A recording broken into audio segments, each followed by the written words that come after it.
Hi, welcome for joining us.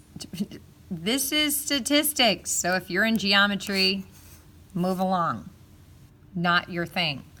This is on the back of question 11. This video is just going to talk about question 12 and question 13, so let's do it. It says, University of Miami has been among the most successful teams in Florida in college football. Now, I told you there's sports questions on here. The weight in pounds of positions of the players of the 2005 teams were recorded.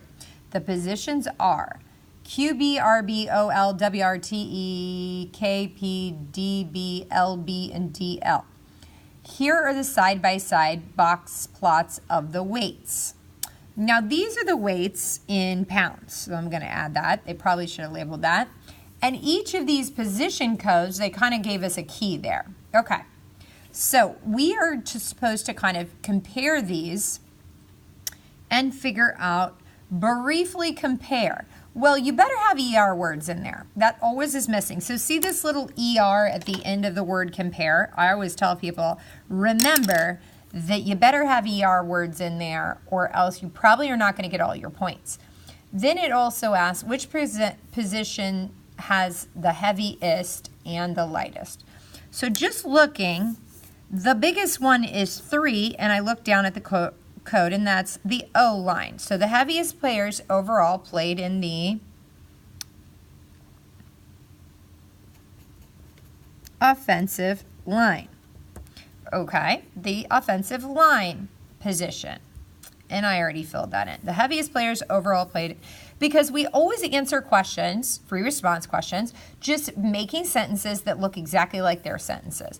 The heaviest players overall, I'm just repeating what they put here. Which position was the heaviest player? The heaviest player overall was offensive line position. What was the lightest? The lightest position was,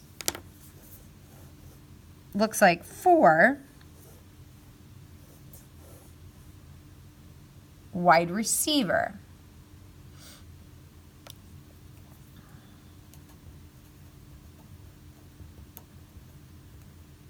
Okay. Now, I don't want to miss my points because I'm also supposed to briefly compare in words some of the weight distributions that I notice here. And so this is where we're going to get a lot of different answers. So you don't have to have the same answer as me, but you definitely have to use ER words.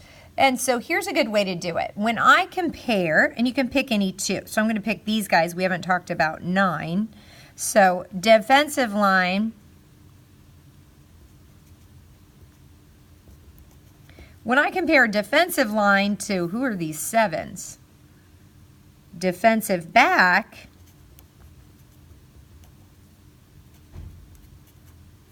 In general, D-line players are heavier. See that? Comparative word. We could go on and on and on. So pick one of these. There's no wrong answers. You might flip-flop them, so that could be a wrong answer, but picking any one of these, you're just comparing them.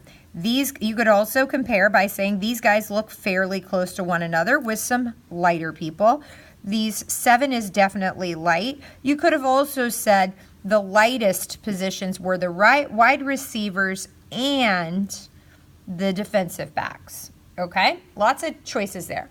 Now, are any individual players outliers within their position?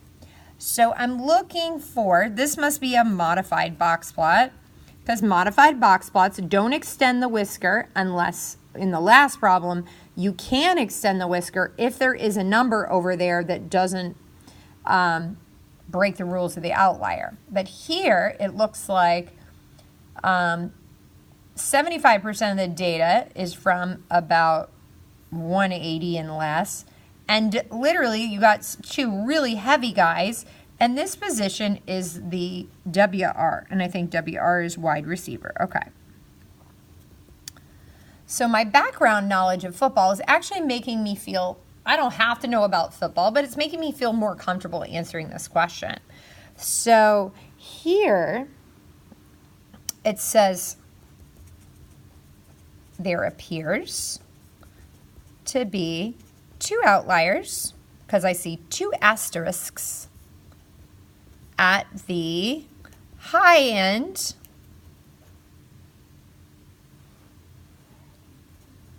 of the wide receivers.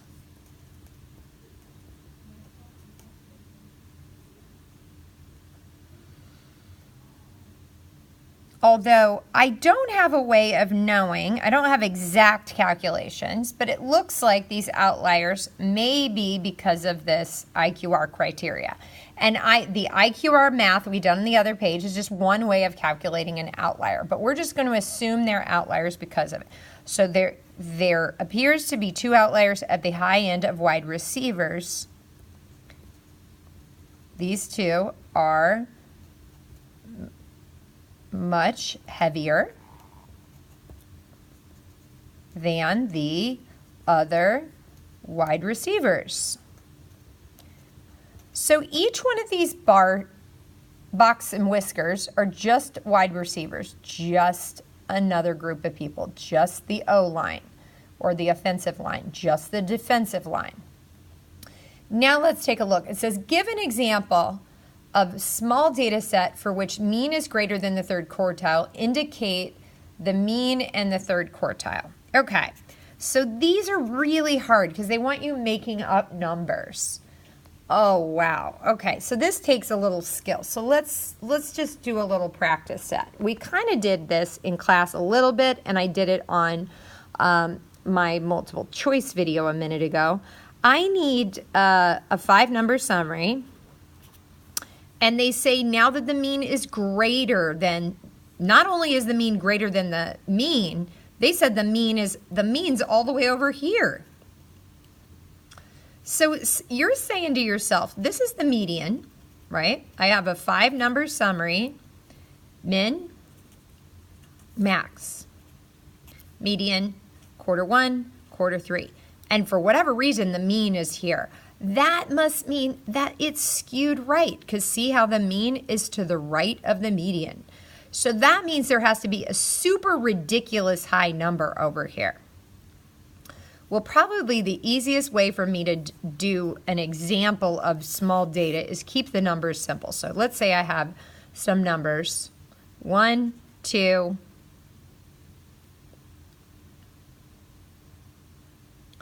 3, 4, 5, 30. So the median here is 3.5. The number in the middle is just halfway between there, right? And the mean, so the median here is 3.5. And the mean is some ridiculously high number because this really high score drove everything up. So I'm going to go ahead and calculate it. 1 plus 2 plus 3 plus 4 plus 5 is 15. Now I'm going to add 30, so I get 45. So if I had to find the mean of these numbers, I would take 45 divided by 6, and I get 7.5. Wow! So notice the middle of the bottom is 2, quarter 1. The middle of the top is 5, quarter 3, because I made it that way. The max is 30, the min is 1, and the median is actually 3.5. So when I compare the median with the mean ends up being 7.5. The reason why the mean is so high is this really big number pulled it way up. Now notice, for example, that my mean did get bigger than the 3rd quarter, and that's all they've asked. Give an example of small data for which the mean would be greater than the 3rd quarter. All right, indicate the mean in the 3rd quarter. So the 3rd quarter was 5 in my example data, and here my mean was 7.5. Now, let's say you tried this on your own and you didn't get it. You just keep making this number really, really, really big until the mean is all of a sudden way above this quarter 3 data point. I hope this helps understand question number 12 and 13. Thanks for joining us.